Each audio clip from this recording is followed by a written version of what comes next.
Les péchés géographiques, vous connaissez? Je vais vous apprendre ça ce matin. En fait, je ne vous parle pas souvent trop de péchés. Et j'aimais bien chanter ce vieux cantique là, que nous avons entonné en dernier, parce qu'en fait, à sa façon, il nous montre que finalement, être chrétien, c'est faire un travail sur soi. Et beaucoup pensent que oui, c'est surtout songer à la vie éternelle. Je crois qu'être chrétien, c'est d'abord être chrétien maintenant. Et c'est à la mode de faire un travail sur soi en psychologie. Et je crois que pour les chrétiens, il y a longtemps en tout cas que ça devrait se faire, si ça ne s'est pas fait.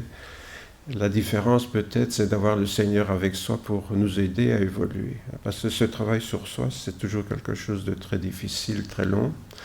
Et je crois que la différence peut-être, ou l'avantage d'être chrétien, le privilège que nous avons, c'est d'avoir le Seigneur qui est au travers de son esprit en nous, qui peut nous aider à faire ce travail sur nous-mêmes. Alors je suis fort, etc. Bon, ça c'est l'expression, je dirais, un peu traditionnelle de la foi chrétienne.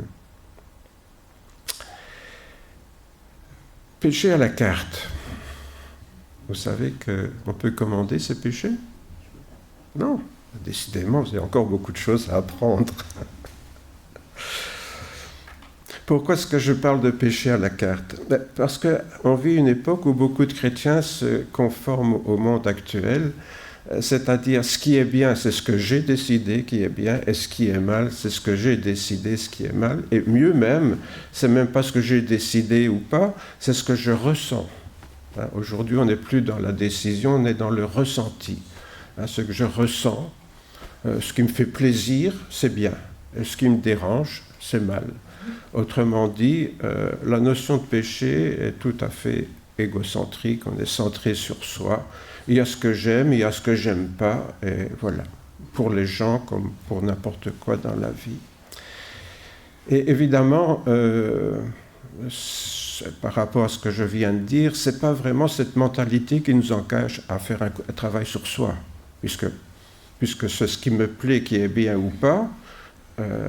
Moi je suis parfait, c'est les autres qui doivent s'adapter à moi, et pas moi qui dois m'adapter aux autres, voyez, ni aux circonstances d'ailleurs.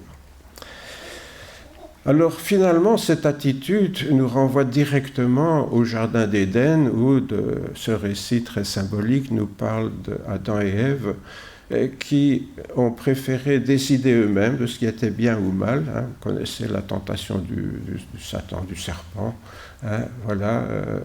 Vous serez comme Dieu, connaissant le bien et le mal. Vous n'aurez plus besoin qu'on vous dise ce qui est bien ou mal. Vous le saurez par vous-même et vous en déciderez par vous-même. Autrement dit, nous avons tout simplement aujourd'hui, comme depuis toujours, cette propension à nous ramener à nous-mêmes pour toute chose. Évidemment, ce problème s'aggrave lorsque les croyants sont conduits dans ce genre d'interprétation par leurs dirigeants spirituels. Et souvent, c'est lié à une interprétation plus ou moins personnelle ou spécifique de la Bible. J'en parlais avec nos amis là tout à l'heure, quand on voit ce qui se passe aux États-Unis avec les évangéliques, ils sont pleins dans la politique. Et je me souviens quand j'étais jeune, c'était interdit aux officiers à l'armée de faire état de leur position politique. C'était la même chose pour les gendarmes, toutes les personnes d'autorité dans les écoles, etc. C'était interdit de faire état de ces positions politiques. Et c'était le cas aussi des chrétiens. Les chrétiens sont invités à voter, mais pas forcément à prendre parti, en tout cas en tant que chrétiens, pour l'un ou l'autre candidat. Dans ce cas, donc, il est probable que les croyants soient membres d'une secte chrétienne qui impose l'une ou l'autre pratique secondaire, et cela souvent dépend de l'essentiel de l'Évangile. Il faut bien le reconnaître, de nombreuses dénominations évangéliques sont des sectes. Et quand on est dans une secte, on a avantage à s'en rendre compte. Le problème, c'est que si on ne s'en rend pas compte, c'est mal parti, évidemment. Pourquoi ? Parce qu'alors, on est, disons, dans une situation un petit peu comme les algorithmes, vous savez, sur Internet. Si vous aimez quelque chose, vous n'aurez plus que des infos sur ce que vous aimez. Ça va être centré sur vous. Et si vous êtes dans une secte, c'est pareil. Tout va aller dans un sens bien précis. Et pas dans on va perdre tout esprit critique, tout esprit d'analyse. Aux Colossiens, l'apôtre Paul écrivait « Si vous êtes morts avec Christ aux principes élémentaires de ce monde, pourquoi, comme si vous viviez dans le monde, vous laissez-vous imposer ces règlements ? Ne prends pas, ne goûte pas, ne touche pas. Toutes ces choses vouées à la corruption par l'usage qu'on en fait. Il s'agit de préceptes et d'enseignements humains qui ont, il est vrai, une apparence de sagesse en tant que culte volontaire, humilité, rigueur pour le corps, mais qui ne méritent pas d'honneur et contribuent à la satisfaction de la chair. » Ce dont je vous parle, c'est un problème ancien, puisque l'apôtre Paul le connaissait déjà et le dénonçait.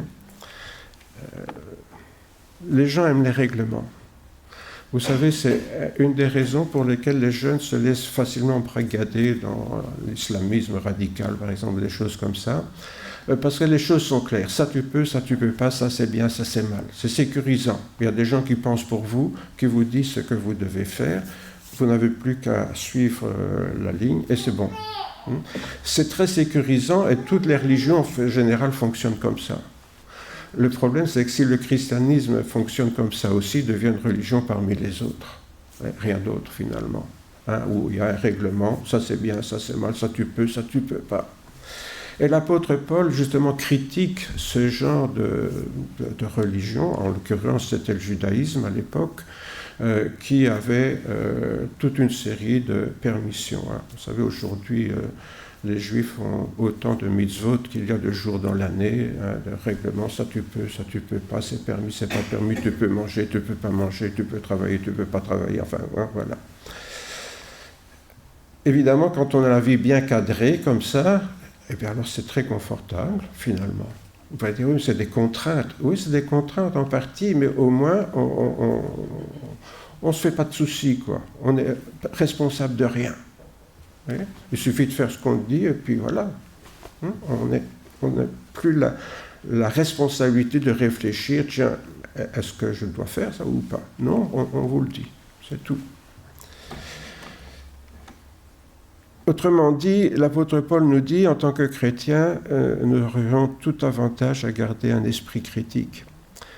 Critiquer un prédicateur, ça ne veut pas dire pinailler. Ah, tu as dit ça, oui, mais tu sais, c'est pas exactement ça qui est écrit, là, tu as dit un mot. Oui, non, c'est pas ça. Mais c'est éprouver sa doctrine au regard de la Bible, sur les principes, les idées. C'est ça qui est important. Je regardais un film avec des Juifs là récemment. Et alors, il y a des grandes discussions sur la cuisson de la viande. Est-ce que on peut, si elle est cuite à moitié, est-ce qu'il faut la recuire ou pas la recuire ? Et alors, on va voir dans la halakha, on étudie ça en détail. Vous voyez, mais si la religion c'est ça, qu'est-ce que Dieu a à voir là-dedans ? L'apôtre Paul, lors de ses pérégrinations, a été souvent confronté. Donc à l'époque, bien sûr, les seuls monothéistes étaient les Juifs, donc c'était forcément toujours à eux qu'il avait affaire. Et en passant à Bérée, donc une ville de l'Asie mineure, de la Turquie actuelle, les Juifs de Bérée avaient de meilleurs sentiments que ceux de Thessalonique. Ils reçurent la parole avec beaucoup d'empressement. Ils examinaient chaque jour les Écritures pour voir si ce qu'on leur disait était exact. Voilà des gens qui gardent leur esprit critique, leur esprit d'analyse pour voir eux-mêmes, au regard de la Bible, puisque pour eux c'est la référence, si ce que l'apôtre Paul leur disait. Autrement dit, l'apôtre Paul est content de voir des gens qui ont, à l'égard de son propre message, de ses propres prédications, qui gardent un esprit critique. Les bons auditeurs, ce n'est pas ceux qui applaudissent chaque fois que l'orateur dit un mot, c'est ceux qui disent « Tiens, il dit ça, mais est-ce que je suis d'accord avec ça ou pas ?» Oui. Ça, c'est les bons auditeurs, c'est ceux qui gardent un esprit critique et pas ceux qui applaudissent et qui, chaque fois qu'ils sont plus ou moins d'accord, que la personne lance une parole facile à comprendre. Vous savez, les slogans marchent mieux que les idées. Hein. Donc, en politique et en religion, de plus en plus, on lance des slogans. Alors ça, les gens accrochent, on répète les slogans jusqu'au moment où c'est bien ancré là, et voilà. Hein. Non, ce ne sont pas des idées, c'est des idées toutes faites, stéréotypées, caricaturales, qui n'ont plus rien à voir avec la réalité. Donc encore faut-il lire la Bible avec une certaine intelligence spirituelle. Pourquoi ? Parce qu'alors il devient absurde d'opposer tel verset à tel autre. Oui. Si on est d'accord de dire que Dieu a inspiré, ou était derrière ceux qui ont écrit la Bible, c'est ça que ça veut dire inspirer, disons, on ne cherche pas de contradiction dans la Bible. Et il faut se rendre compte et adapter les paroles à chaque époque pour voir quand ça a l'air de se contredire, de dire oui, mais ça n'a pas été écrit à la même époque, ni dans les mêmes conditions, ça ne s'adressait pas aux mêmes paroles, etc., donc, aux mêmes personnes, je veux dire. Hein. Donc, il faut garder un certain esprit d'analyse pour lire la Bible intelligemment et pas au premier degré. Vous savez, il y a des gens, ils ouvrent la Bible, c'est un livre, alors quand ils lisent un roman, ils commencent à la première page, au premier chapitre, et ils lisent en suivant. Ils oublient que la Bible, c'est pas un livre, c'est une bibliothèque qui a été compilée dans un livre, oui d'accord, mais c'est quand même 66 livres avec des livres de toutes sortes là-dedans. Hein. Alors quand vous êtes devant une bibliothèque, vous ne prenez pas le premier livre et puis vous allez lire dans la bibliothèque en suivant.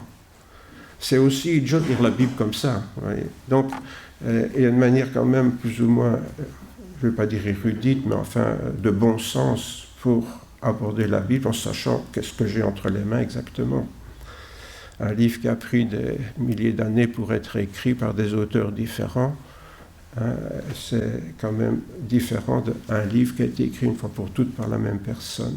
Même si Dieu est derrière, c'est quand même dans des cultures très différentes. Parfois, donc, ce n'est pas le message qui est à mettre en question, mais la compréhension des chrétiens qui sont mal affermis dans la foi. Le texte et son interprétation. Souvent, vous voyez, c'est les interprétations qui posent problème. Parce que, comme je viens de le dire, lire la Bible implique un certain discernement, une certaine réflexion. Et si on a affaire à quelqu'un qui lit tout au premier degré, évidemment, il va dire des âneries, c'est forcé, c'est même imparable. Et donc, il est nécessaire, quand on écoute quelqu'un, de savoir qu'est-ce qu'il me raconte là. Est-ce qu'il a une saine vision du texte qu'il est en train de commenter ou est-ce qu'il est avec une lecture primaire et donc très peu fiable. Chez certains qui étaient chrétiens, donc la foi, j'allais dire crétin, la foi flirte encore avec certaines convictions issues de l'attachement à la religion juive. On oublie toujours qu'il y a deux parties, pourtant c'est écrit en grand, l'Ancien Testament, le Nouveau Testament. L'Ancien Testament, c'est quoi ? C'est la religion juive, le Nouveau Testament, c'est la religion chrétienne. Et les gens disent, ah oui, mais c'est Dieu qui l'a inspiré, alors on lit l'Ancien Testament comme le Nouveau, et on s'applique à soi, qui sommes chrétiens, des prescriptions qui sont pour les Juifs dans l'Ancienne Alliance, alors que très clairement, il suffit de lire l'Épître aux Hébreux, par exemple, pour se rendre compte que ces textes sont obsolètes et ne nous concernent plus, sinon en tant que préparant la venue du Christ. Et en préparant la foi chrétienne, mais il faut les lire avec discernement. Et malheureusement, encore, beaucoup de chrétiens, surtout évangéliques, lisent la Bible de manière littérale, de la première page à la première page, sans aucun discernement d'aucune sorte. Alors évidemment, quand on flirte avec ce genre d'études, enfin de la Bible, vous savez, on distingue l'exégèse de l'herméneutique. L'exégèse, c'est qu'est-ce que la Bible dit, et l'herméneutique, qu'est-ce qu'elle veut dire. Voyez ? Généralement, on se contente de lire qu'est-ce qu'elle dit, on oublie qu'il faut comprendre ce qu'elle veut dire, l'herméneutique. Faites bon accueil à celui qui est faible dans la foi, nous dit Paul, sans discuter des opinions.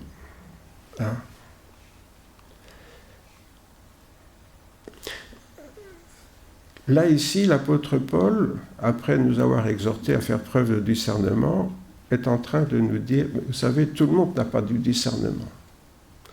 Donc, dans une communauté, il y a forcément des gens qui sont plus jeunes dans la foi, plus faibles dans la foi, qui n'ont pas forcément le discernement dont on vient de parler. Et donc, il dit, sans discuter des opinions. Notez bien le mot, les opinions. Le problème, voyez-vous, c'est que pour beaucoup de chrétiens, ce qu'ils ont compris, leur opinion sur quelque chose, c'est ce que Dieu dit. Vous voyez la différence? Ah oui, mais dans la Bible, Dieu a dit. Ah, Dieu a dit ou c'est mon opinion? C'est quand même très différent. Ouais. Or, il n'y a pas toujours cette capacité de faire la différence entre l'enseignement que Dieu veut nous donner au travers d'un texte et ce que moi j'ai compris. Et parfois, ce que j'ai compris, c'est tout simplement une opinion. Alors, bien sûr, je vous rappelle, on est toujours, avec l'apôtre Paul, confronté aux Juifs et à leur loi. Tel croit pouvoir manger de tout, tel autre qui est faible ne mange que des légumes. Que celui qui mange ne méprise point celui qui ne mange pas, que celui qui ne mange pas ne juge point ceux qui mangent. Oui, il y avait déjà des véganes à l'époque, hein, donc il ne faut pas rigoler. Voilà, c'est un point de vue tout à fait défendable. Celui qui mange ne méprise point celui qui ne mange pas, que celui qui ne mange pas ne méprise point, ne juge point celui qui mange, car Dieu lui a fait bon accueil. Il n'y a rien à faire dans une communauté chrétienne, il y aura toujours des gens qui ne sont pas du même avis sur tout. Alors la question est de savoir, est-ce qu'on est en train de parler d'opinion sur des choses secondaires ou on est en train de parler de points essentiels de la foi? C'est ça la question. Qui es-tu, toi qui juges un serviteur d'autrui? S'il se tient debout, s'il tombe, cela regarde son maître. Ah. Si nous sommes chrétiens, c'est le Seigneur qui est notre maître, alors est-ce que je suis responsable de l'autre ou est-ce que c'est Dieu qui est responsable de lui? Et souvent, on aime bien prendre la place de Dieu parce que l'autre n'a pas bien compris, donc ça serait bien que je lui explique, vous voyez. Mais non, il se tiendra debout car le Seigneur a le pouvoir de le soutenir. C'est une question de foi. Si quelqu'un apparemment n'a pas compris quelque chose, il faut laisser le temps au temps. Laisser au Seigneur, en l'occurrence, laisser au Seigneur le temps de lui parler pour qu'il comprenne. Pourquoi? Parce qu'on n'est jamais autant d'accord qu'avec ce qu'on a compris soi-même. Hein. Mais quand quelqu'un essaye de nous comprendre, nous expliquer qu'on est dans l'erreur, notre première réaction, c'est de nous bloquer. Enfin, je ne sais pas vous, moi je suis comme ça. Hein. Ouais. Voilà. Quand ma femme me dit « Roger, c'est pas bien ce que tu fais », enfin elle ne dit pas ça comme ça, attention, plus nuancé, elle me fait comprendre que ce n'est pas bien. Ben, honnêtement, ma première réaction, c'est de ne pas être d'accord. Voilà. Alors ça dépend encore qui le dit, évidemment. Elle, je sais qu'elle me parle par amour, donc je réfléchis quand même. Je dis, si elle me dit ça, c'est parce qu'elle m'aime, donc il faudrait quand même que... Hein, bon. Mais il y a des gens, s'ils ne sont pas sympathiques et qu'en plus ils veulent nous corriger, vous savez, c'est le blocage intégral. Hein. Tel juge un jour supérieur à un autre, tel autre les juge tous égaux. Hein. Que chacun soit pleinement convaincu dans sa propre pensée. Celui qui se préoccupe des jours le fait pour le Seigneur. Celui qui mange, c'est pour le Seigneur qu'il mange, car il rend grâce à Dieu. Celui qui ne mange pas, c'est pour le Seigneur qu'il ne mange pas, et il rend aussi grâce à Dieu. Voilà. Ça, c'était les gros sujets dans le judaïsme, c'était la nourriture et bien sûr le sabbat. Le sabbat, c'était sacré, on ne bosse pas, on ne fait rien d'ailleurs. Hein. On lit la Bible, on prie et éventuellement on chante. Hein, mais c'était tout ce qu'on pouvait faire le jour du sabbat. Pour l'apôtre Paul, il existe donc des domaines qui relèvent d'opinions personnelles et qui n'impactent pas forcément le fond de la doctrine chrétienne, de la foi chrétienne. Est-ce que nous sommes capables de distinguer l'essentiel du secondaire? Parce que beaucoup de chrétiens disent « Ah oui, mais il n'y a pas de petit péché. Hein. Il n'y a pas de petit péché. » Ben, vous savez, si je mange quelque chose qu'il ne faut pas le jour où il ne faut pas, je crois que le Seigneur me pardonnera plus facilement que si je tue mon voisin, quoi. Hein. Donc, il y a quand même, il faut pouvoir relativiser quand même. Or, parfois, donc, certains chrétiens sont radicaux. Pour eux, c'est la loi, c'est la loi. Alors on va chercher dans la Bible, bien sûr, celui qui pêche contre un commandement, péché contre tous les commandements, etc. Et je dis toujours, sortez-moi n'importe quelle ladrie et je trouve un verset biblique pour le justifier. Hein, il y a toujours moyen. Tout comme il est important de ne pas chercher à les imposer aux autres, comme s'ils concernaient les principes de vie chrétienne. Évidemment, là on parle des opinions personnelles. Alors, est-ce que vous savez que les grands apôtres comme Pierre et Paul se sont empoignés? Ah ben oui, Paul nous le rappelle. Un jour, je vous rappelle la situation, les chrétiens étaient des juifs au départ, qui avaient accepté Jésus comme le Messie promis par les prophéties. Bon. Et puis l'apôtre Paul va prêcher en dehors du judaïsme à des gentils, à les goïms que nous sommes. Hein. Il va leur prêcher. Ok. Alors voilà des gens qui étaient des païens. Attention, à l'époque, païen, ça veut dire non-juif. Hein. Donc nous, quand on lit païen, bon, non, c'est des gens qui ne sont pas juifs. Ils peuvent croire en Dieu, mais ils ne sont pas juifs, c'est des païens. Donc ces païens convertis au christianisme, tout d'un coup, se retrouvent avec des chrétiens issus du judaïsme. Et au départ, finalement, l'apôtre Pierre comprend, au travers d'une vision de Dieu, qu'il doit accepter que des non-juifs puissent devenir chrétiens. Ce n'était pas évident au départ. Hein. Jésus était juif, tout ça c'était une histoire de juifs, donc ce n'était pas évident. Et donc, un jour, il y avait un repas, vous voyez, ils faisaient déjà des agapes comme nous, hein.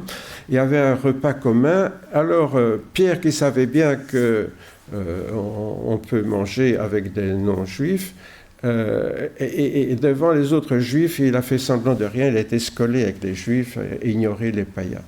Alors là, le sang de Paul n'a fait qu'un tour dans ses veines et il s'est empoigné avec l'apôtre Pierre.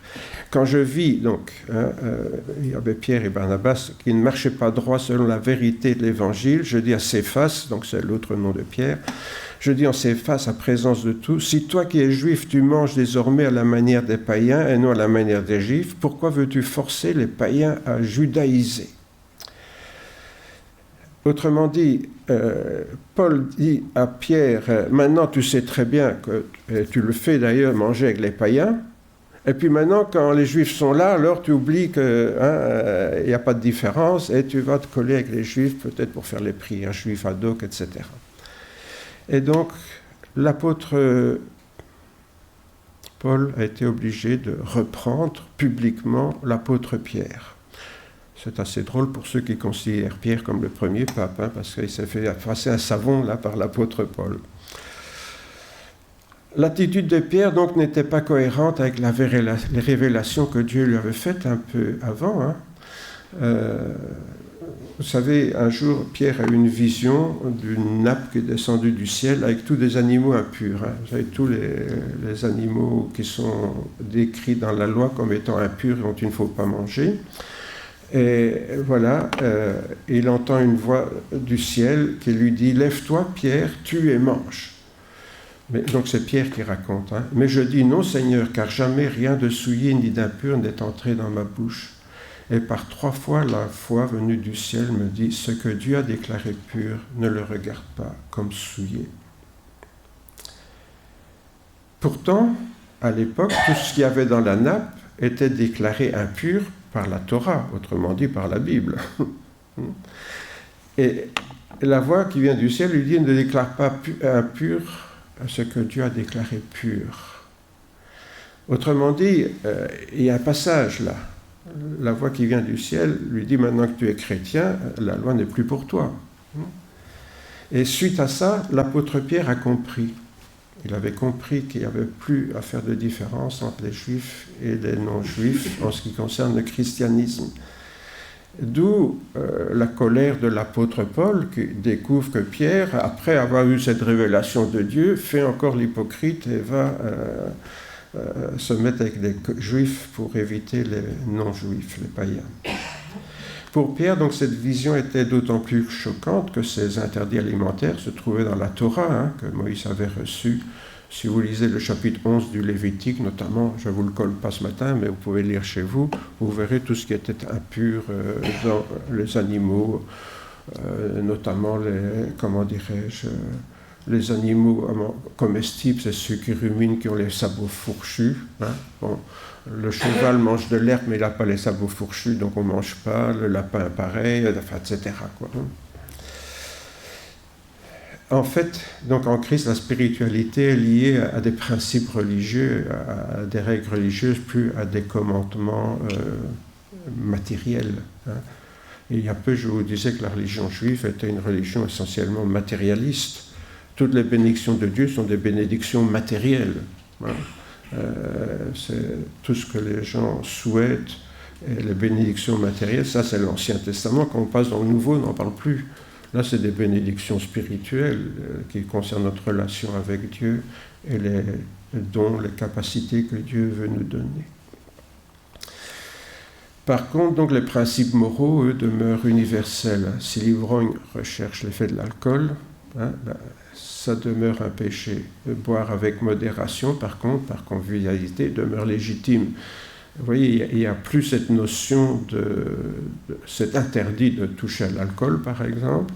Non, c'est l'alcoolisme qui est interdit, qui est considéré comme un péché. Lorsqu'on devient dépendant, ou lorsqu'on recherche, généralement quand on devient dépendant, c'est parce que, comme une drogue, on recherche l'effet de l'alcool et pas simplement le plaisir d'être ensemble et de passer un bon moment. Jésus lui-même fut accusé d'être un ivrogne parce qu'il vivait et il fréquentait des publicains, donc des gens qui travaillaient pour l'ennemi à l'époque. Hein. Il prenait les impôts pour les occupants romains, très mal vu, mais l'apôtre Jésus considérait que c'était des gens à amener à la foi comme n'importe qui.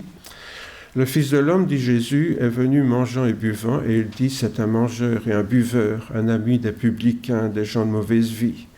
Mais la sagesse a été justifiée par ses œuvres. Et nous savons que les œuvres de Jésus étaient des œuvres d'amour sans distinction de personne, ni de genre, ni d'aucune sorte. Et donc, Jésus lui-même a été accusé. Pourquoi ? Parce qu'on voulait pinailler sur son respect des lois de l'Ancien Testament. Bien que dans l'Ancien Testament, il est dit aussi « le bon vin réjouit le cœur de l'homme hein ». Vous voyez, il y a toujours moyen de trouver dans la Bible un verset qui nous convient. Voilà.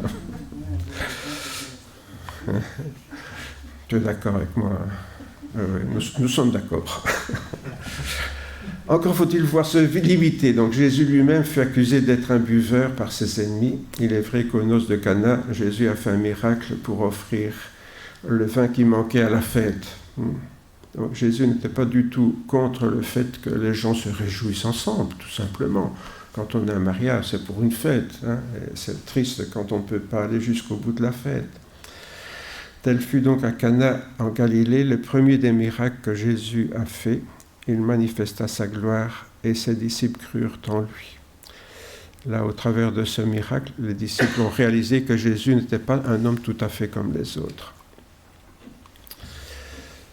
Je vous raconte une histoire, un petit témoignage en passant. Je n'ai pas tellement l'habitude de faire ça, mais ce sujet-là, il y a beaucoup de choses à raconter. En fait, on s'est mariés en 67, Françoise et moi, hein, donc ça fait déjà un bail. Vous pouvez la féliciter. Hein. Merci. On a travaillé au Burundi donc pour une mission pentecôtiste suédoise donc, qui venait d'ouvrir une école normale. À l'époque, j'étais agronome, donc je donnais des cours de chimie, biologie et mathématiques au passage dans cette école normale. Et on a très vite découvert que les missionnaires suédois imposaient aux nouveaux convertis des règles morales que nous ne connaissions pas en France et en Belgique, puisque François, c'est français, c'est moi belge d'origine.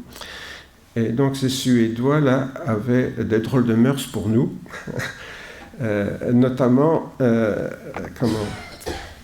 on savait déjà que c'était pas très bien vu dans nos églises de fumer. Hein. Le tabac était déjà déconseillé, voire interdit dans certaines églises évangéliques. Hein. Par contre, chez les Suédois, il était aussi également interdit de toucher à l'alcool. Alors, sous aucune forme, hein. Boire un verre de vin, c'était aussi grave que tromper sa femme pour eux. Hein. C'était très grave. Évidemment, nous avons été étonnés, nous autres. Hein. Et en fait, en questionnant les missionnaires, là, enfin nous, on n'était pas missionnaires, on était là comme coopérants, mais voilà, ils nous ont expliqué que le gouvernement avait imposé une certaine prohibition en Suède à cause des fléaux qu'était l'alcoolisme en Suède pendant tout un temps.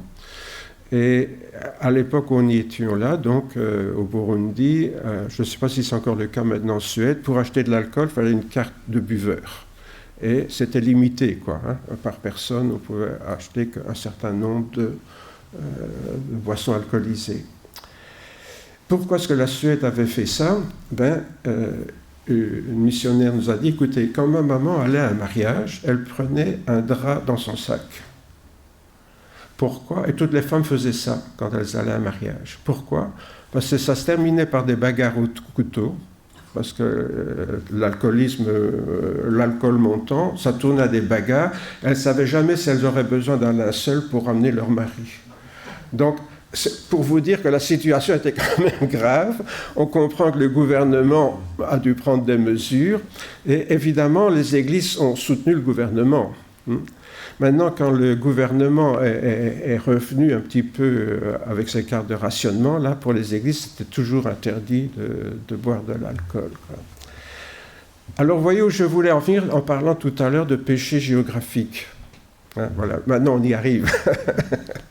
Pourquoi? Parce qu'on se rend compte que pour nous, en France, oui, c'était pas, ou en Belgique, c'était pas bien vu d'être ivrogne, bien sûr, mais il n'y avait pas de mal à boire un verre de bière ou un verre de vin en mangeant, ou surtout si on est avec des amis, c'était normal, tandis que pour eux, c'était niette. Hein. Ouais. Un ami missionnaire avec qui on partageait donc notre étonnement, c'était un vieux missionnaire qui avait un peu roulé sa bosse. Il dit oui, ça fait partie des péchés géographiques. C'est lui qui nous a appris cette expression-là. Ça fait partie des péchés géographiques. Et on a ainsi découvert donc, que pour les chrétiens évangéliques, selon les pays, certaines choses étaient un péché et d'autres ne l'étaient pas. Quelque temps plus tard, on discutait avec des étudiants et ils nous ont demandé mais pourquoi c'est nous interdit de jouer au football le dimanche?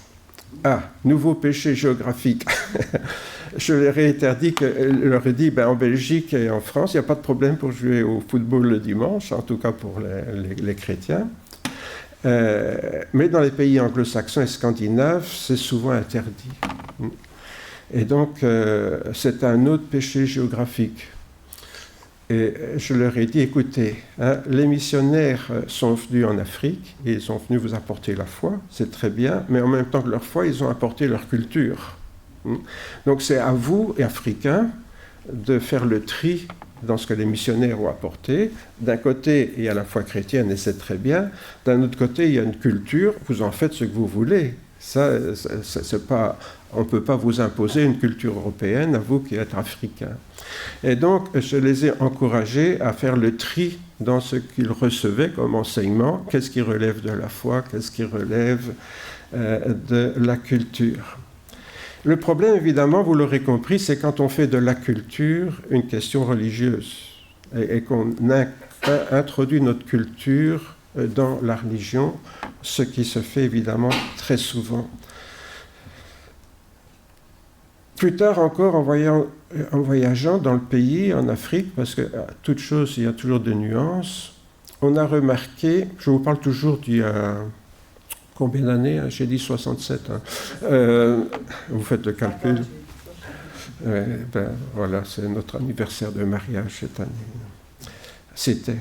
Donc, on a remarqué que quand on passait près de certains villages, c'était souvent autour des missions catholiques, protestantes, c'était la bonne époque de la colonisation. Hein, bon, voilà.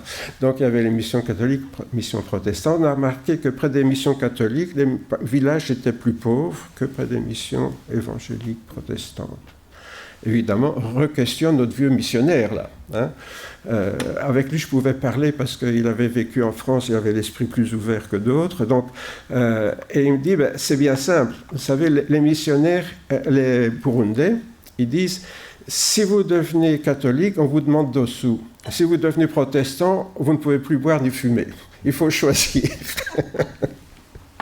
Donc, voilà encore, vous voyez, une manière très simple d'expliquer les choses.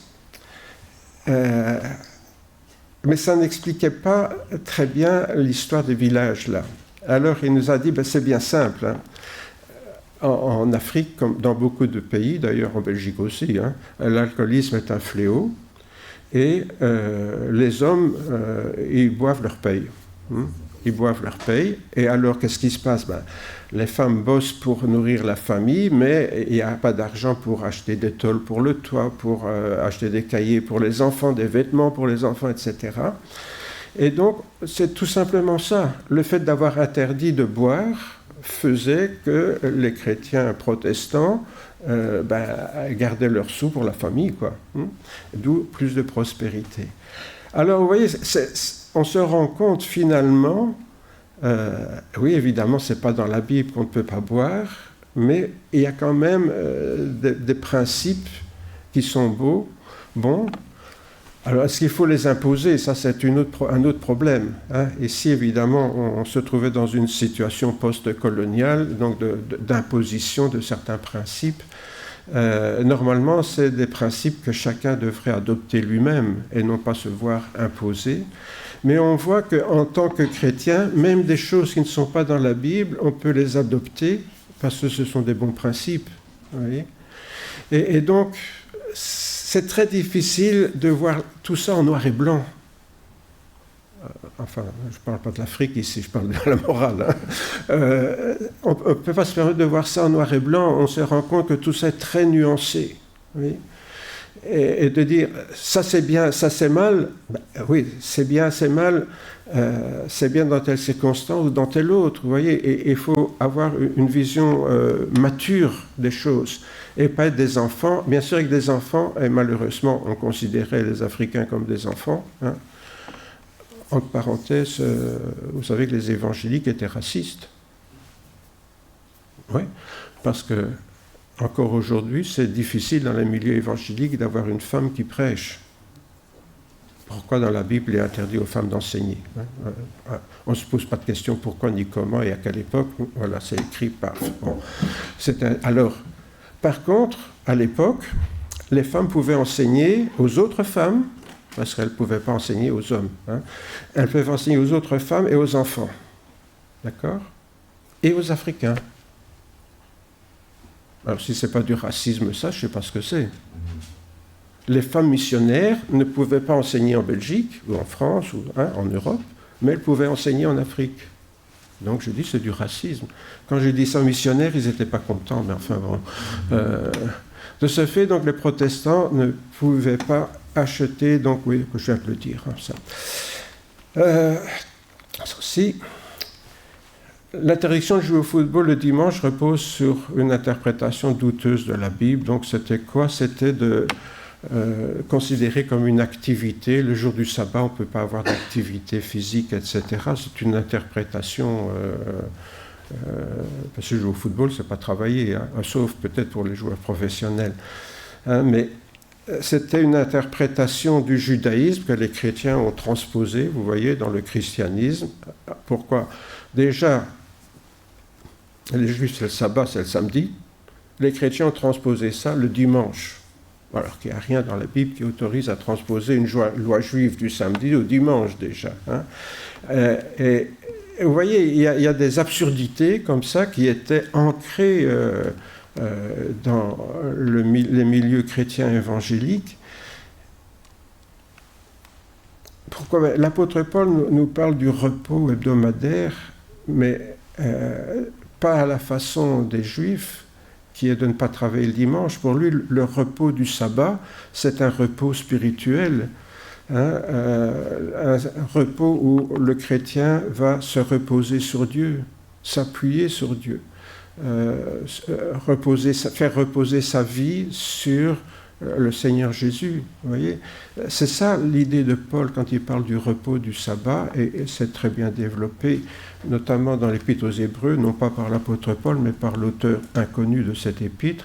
Pour nous qui avons cru, nous entrons dans le repos dont il est dit à propos des Juifs, « J'ai juré dans ma colère, ils n'entreront certainement pas dans mon repos. » l'épître ici parle de ce repos spirituel dont je viens de décrire rapidement la nature, et il dit que le repos des Juifs, eux, ils n'ont pas compris ça, ce repos-là, de s'appuyer sur Christ, ils ne le connaissent pas puisqu'ils ne veulent pas accepter Jésus.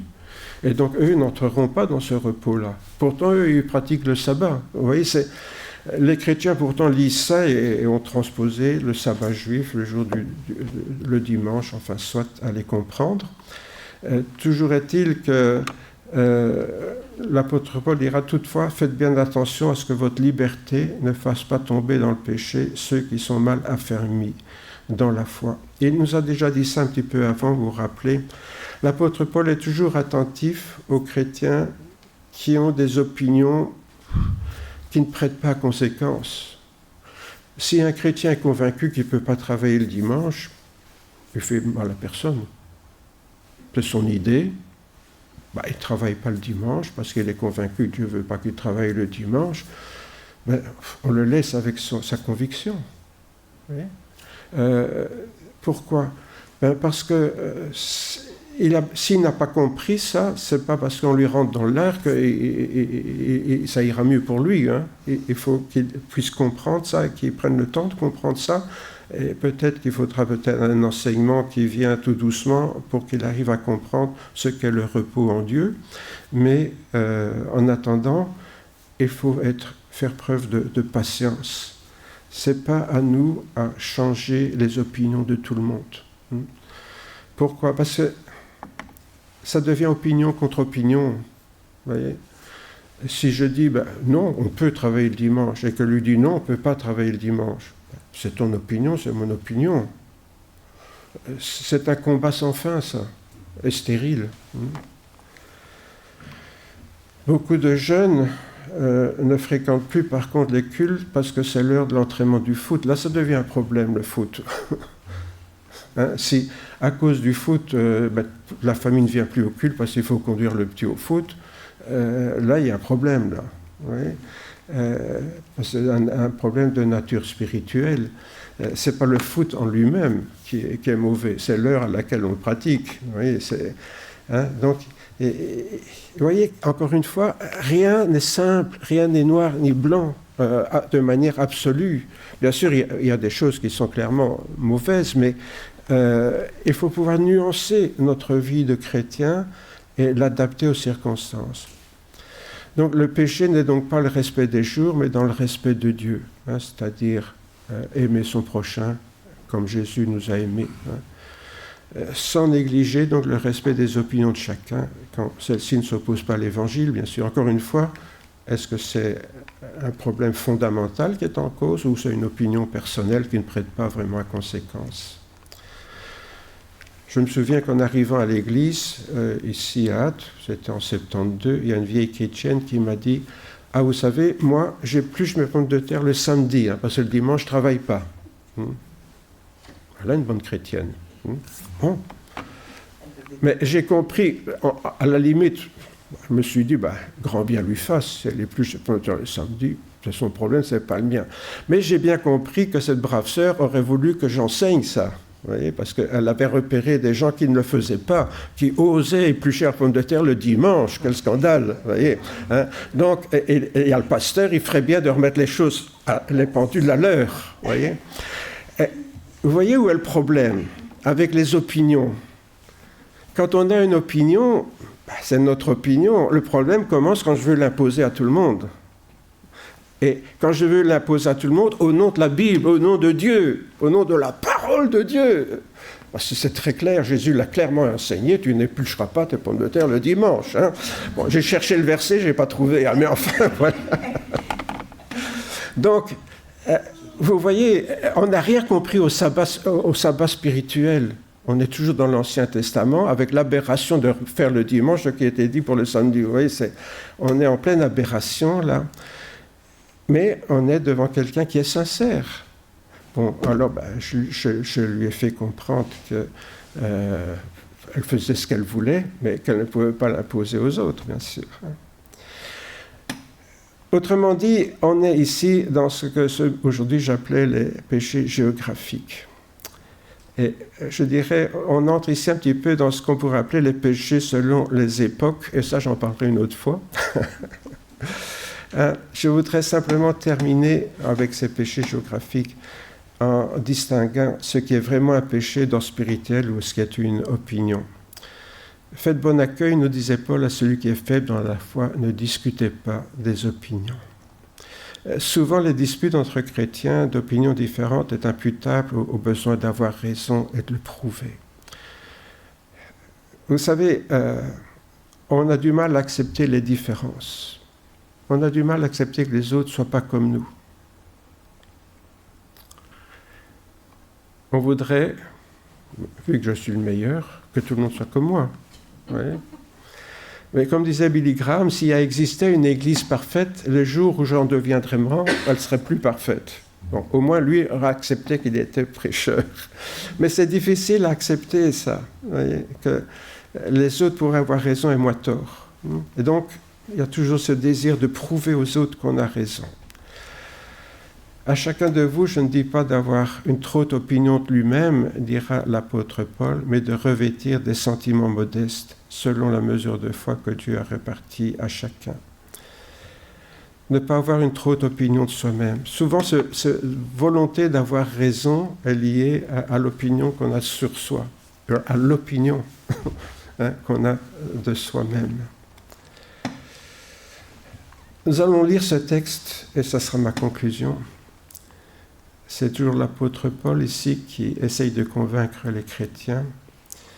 Si donc, en tant que chrétien, vous attachez du prix à un appel donné dans l'esprit du Christ, si les encouragements et les conseils d'un frère qui vous aime ont quelque valeur et quelque force de persuasion pour vous, si enfin, il existe entre vous une communion spirituelle vivante avec tout ce que cela implique d'affection et de sympathie mutuelle, oui, vraiment, si les mots de tendresse, de compassion pour vous un sens, mettez le comble à ma joie en vivant ensemble, en bonne entente, soyez dans la pensée, soyez un dans la pensée comme dans l'amour.